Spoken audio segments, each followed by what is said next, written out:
A court hearing on Julian Assange's possible extradition to the US has been postponed in London. It comes as the whistleblower's health took an apparent turn for the worse, and he had to be transferred from his cell in Belmarsh prison to a hospital wing.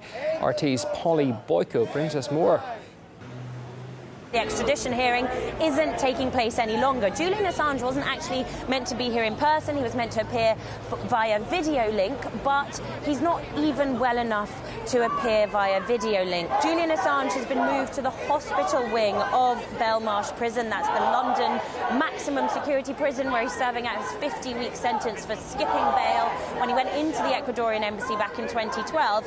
And WikiLeaks say they've got grave concerns about the state of his health. Take a listen. What we know is that he was put on the medical ward at Belmarsh. The fact that they did this, that they put him on the ward, speaks plenty in itself. You know, being in a higher security, maximum security prison is difficult for anyone. But Julian spent 7 years confined in the Ecuadorian embassy before that, without medical treatment, without hospital medical treatment. So he's gone in at a worse stage than most people might think. And here we are outside Westminster Magistrates Court. This was meant to be the second hearing about Assange's extradition. It was meant to be a fairly procedural affair where there wasn't going to be major arguments from Assange's team or the prosecution.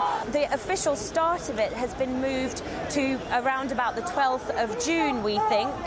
But essentially, the question of what's meant to be argued in here boils down to two fundamental things. It is, did Julian Assange act as a journalist when he published those troves of secret US materials and information? And crucially for him, is the UK going to allow him to be handed over to the US authorities where he could face up to 175 years behind bars? They've brought in 17 counts on the Espionage Act and 1 count previous to that.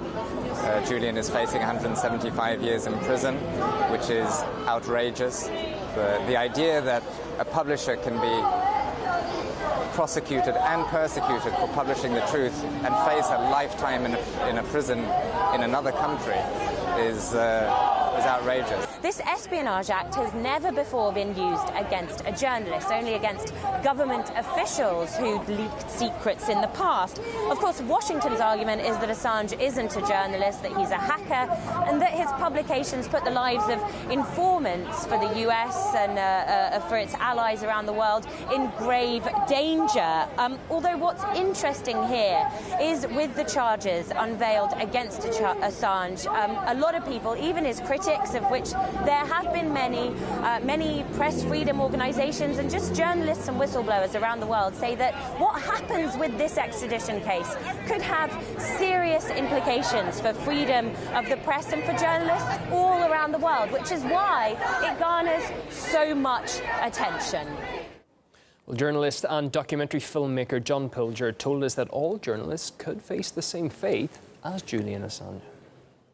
But what these new charges really ought to ring a bell at the very least, if not strike fear into many investigative journalists who have been with WikiLeaks and have been with Julian Assange through this whole, I would say, distinguished episode of releasing the truth about government secrets and how they affect all of us as far as war and peace is concerned. Those people should be very, very concerned. They're on all the partner newspapers, The Guardian, The New York Times, Der Spiegel, El País. There are individuals who have done no more than, no less than Julian Assange did. So they could all be targets in this.